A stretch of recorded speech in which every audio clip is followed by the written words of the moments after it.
Counter-Strike Global Offensive. A game that I'd have never expected to be my number one of the decade. But here we are.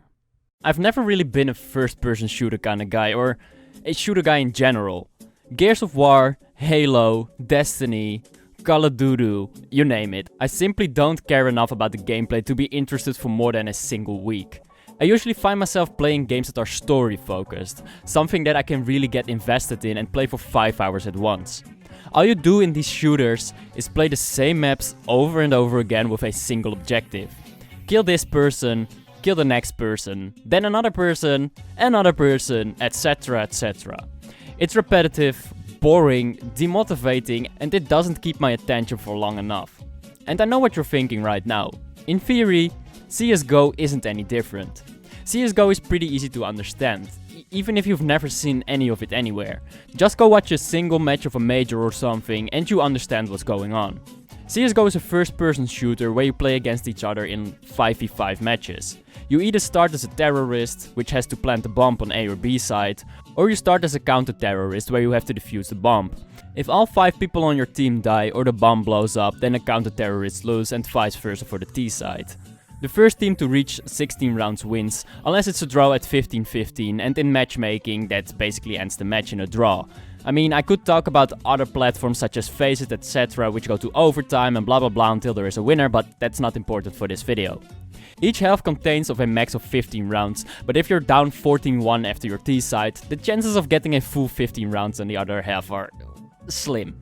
And that's basically it. Those are the basics of Counter-Strike Global Offensive. And I know this sounds like a basic fucking shooter, right? The things I don't like. Then how did this game end up being my number one of the past decade? Well, allow me to explain. Not a single game of Counter-Strike feels the same as the previous game you played. Everything just feels different, every round, every map, everything. And I think one of the things that contributes the most to this is the unique economy system. Many first-person shooters don't have this economy system, where you need to buy guns for a certain amount of money, you need to buy utility armor for a certain amount of money, and you can be in a big disadvantage if you don't have the money to purchase shit. I think this is one of the things that makes Counter-Strike so different from other first-person shooters. Managing your economy is such a big part of the game, and it decides whether you save in a 5 versus 2 or you go for it. If you're in Call of Duty, you might as well go for it because money isn't a thing. But in Counter-Strike, if you save these guns, then you have more money. And if you're the winning side, then you want to get rid of those guns because it means they'll need to rebuy more and more and their economy is gonna be fucked. I mean, would you rather have the opponent on 5 pistols next round or get aced by an AWP that they saved? I think I know the answer. But it's not just the economy that makes this game so different for me. I feel like the tactics in game are like no other game. I feel like the tactics in this game are so much more unique than in any other game, and I can't really put my finger on it. I mean, there's other games that have smoke grenades, there's other games that have flashbangs, there's other games that have molotovs. But why do the tactics in CSGO feel so much more important, and it feels like they're defining the game? Whereas in other games I don't really get this feeling. Well, maybe Rainbow Six Siege is an example, but that's the only game that really gets close, honestly. I lost track of how many hours I've set up my own servers and tried to get good smokes all over and over again. Good unique smokes that I could use to my advantage. And I'm still fucking shit at them. Because there's so many things you can do, because sometimes the skyboxes are missing, or sometimes you can use the skybox to get a certain smoke so the enemy can see. And even today new executes and smokes are found, because that's just how deep this game really is. And I feel like the unique economy system combined with these tactics make every map different, and that's what's so much fun about this game. But let's not forget about the people you play this game with. Like I said, it's a 5v5 and every time you play with different players. And I feel like in CSGO, communication is even more important than in other first-person shooters. If you're playing like Halo or Call of Duty, then no one really talks. Well, in Call of Duty, they're usually shit talking. Oh, I'm a fuck. What do you want me to use? Faggot. You tell me what you want me to fucking use. That's prestige, you fucking faggot. You tell me what the fuck it is, huh? It's not about the game at all, it's just every man is for himself. But in CSGO, if you don't work as a team, then you get fucked. It's as simple as that, especially on the T side. Good tariff, drop, AK. And talking to people in these games makes this experience so unique to me, because I haven't experienced the same funny ass moments as I have in this game. You want to see my nudes? Yeah. I'll send them. Maybe later. Okay. My dick is huge. Yeah. Nice. Yeah. Can I have one? No, your dick is the size of a Tic Tac. True. He's got a big dick in his ass, so that's why he's saying that. Oh, that makes sense. Yeah. Yep. And honestly, if you're in for a good time, then I'd suggest you never rank up. Because in the lower tier of CSGO matchmaking, you will find the funniest people you will ever meet in your life. Which kinda brings me to my next point. The CSGO matchmaking rank system. This rank system has always been my motivation to keep improving my aim, my map knowledge, my smokes, utility, anything. CSGO is one of the few games I'm actually good at, and reaching global was a huge goal of mine. The biggest problem with that was, I was so dedicated to reaching a higher rank that I'd fucking rage so hard whenever I lost a game, or I was playing bad, etc. And this speaks for itself. 2CT. Fuck this shit, man! During my super active time on CSGO, I can confirm that I spent over 300 bucks on mice. Yeah, I destroyed those things, man.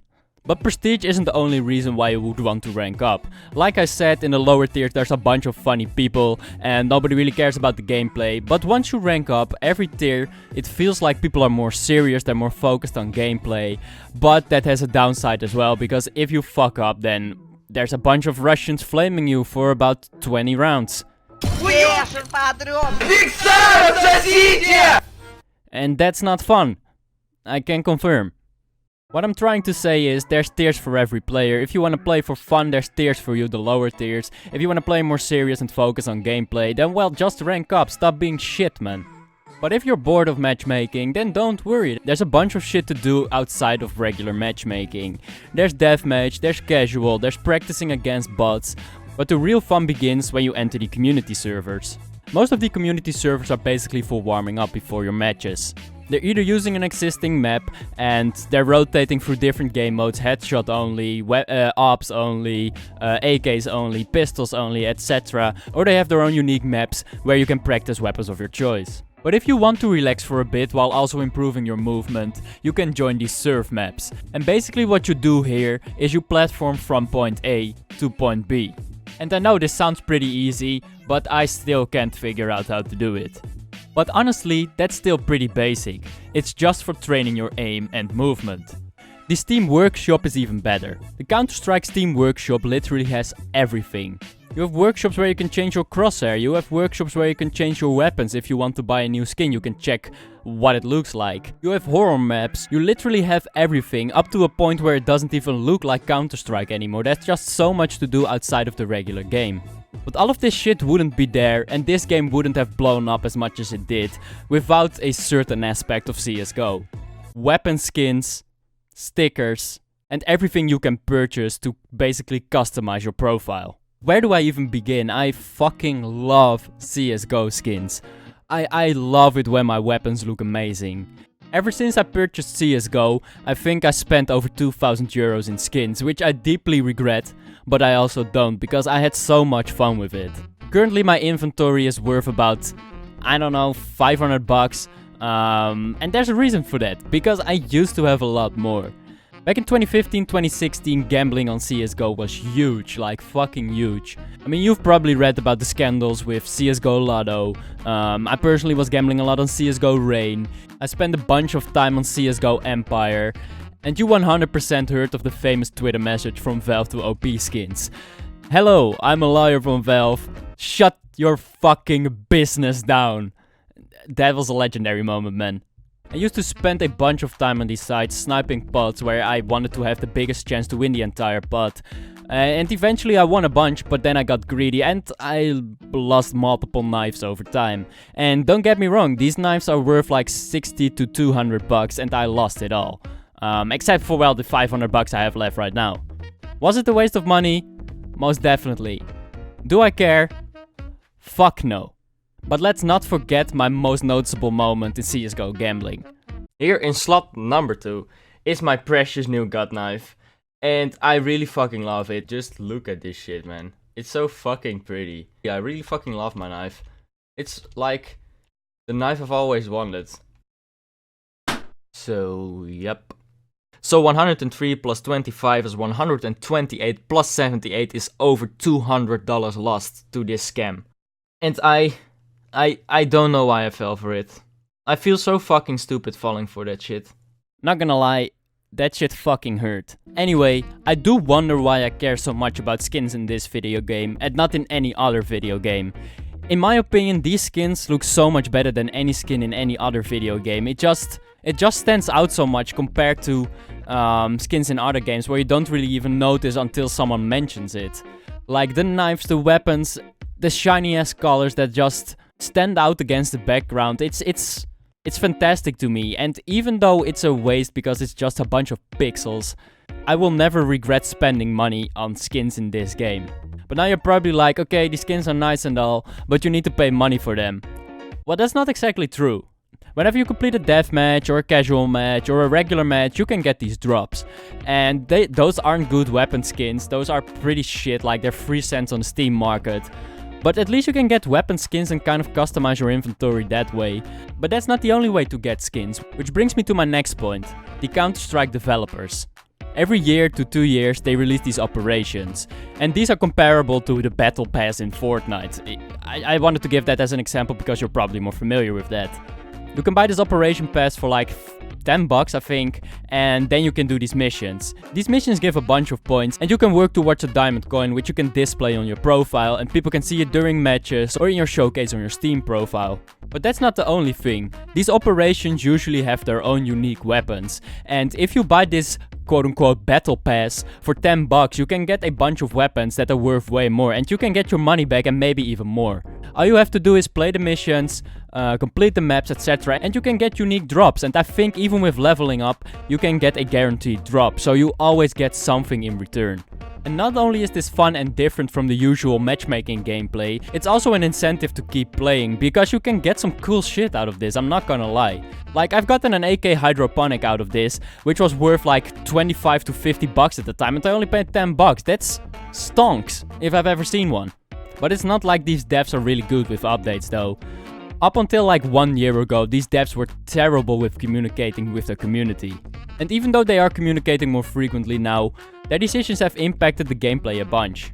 These developers believe that every gun in the game should be viable, and that has led to a bunch of questionable decisions. At some point they introduced the R8 revolver, which was completely fucking broken and headshotted everyone, and currently the game is dealing with the Krieg, which, man, this shit's so fucking overpowered. But hey, look at it from the bright side, the gameplay is once again very different, or you just rage quit because you get one-tapped every time. Everything I mentioned up until this point has contributed to the longevity of this game. But we're not done yet, because the esports scene is a massive part of why this game is still alive. In case you weren't aware, Counter-Strike is one of the biggest esports of all time. I'd consider only League of Legends above it, in terms of viewership at this point honestly. Because everyone and their fucking mother can understand how this game works, you can easily watch a pro match on like Twitch. Once you start watching, you just don't stop. There's just so much hype around this game that you don't get in any other game. And this pro scene has made for so many memorable moments. I mean, who's gonna forget the goosebumps everyone got when this happened? Debris is like sweating bullets! Happy's gonna get the quad kill in the ace! What is this? Or the tears rolling down their cheeks out of laughter when this happened. Oh no! Summit! No!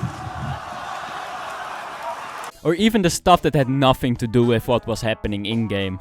All these clips, tweets, scandals, etc. are so memorable to me. It's something I've never experienced in any esport or regular sport. It's literally a tier above anything else, honestly. But there's one part of the CSGO community that we should not forget. Something that has defined this community. Something that has hooked people to this game once again. All these CSGO content creators. CSGO has the best content creators of any game. Well, except this guy.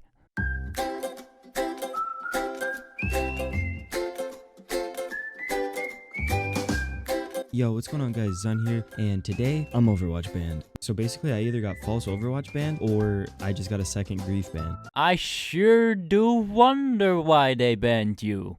But damn, these people bring so much hype. Whether it's a player highlight, whether it's their own created content, these people are so talented at what they do. And the hundreds of thousands of people watching their videos keep being hooked on CSGO because of them.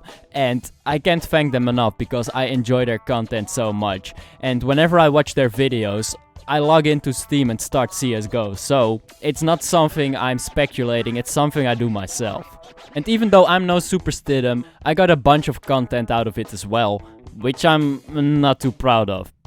Hi, my name is Gerald Flashlight, as you can clearly see over here. Hello! Hello! Why don't you camp bomb? What are you doing, Orange? Because I'm a black man, so... Yeah. Niggas gotta protect their blood, you know. Even though there's a couple of gems that I'm glad I uploaded.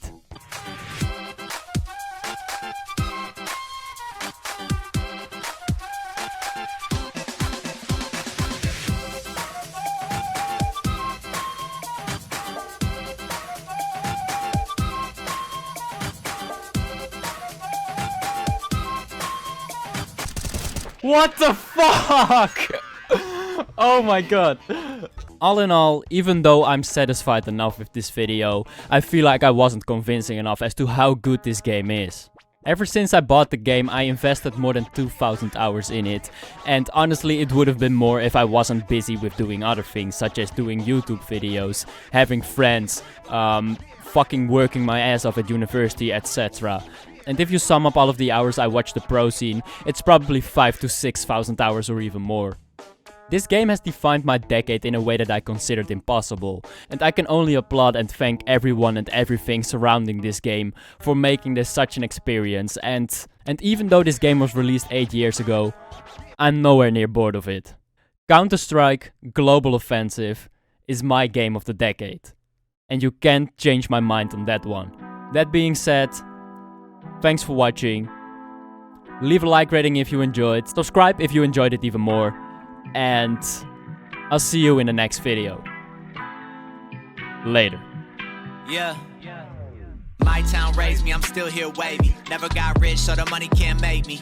My boys were my boys a decade ago, so I could never put a front on like y'all, they know me. Is my mic on? Fuck you, lack of motivation. You ain't never had to rather keep the lights on. Shit real to me. All your popcorn rap don't appeal to me. I got loyalty in my squadron. I got royalties on the way.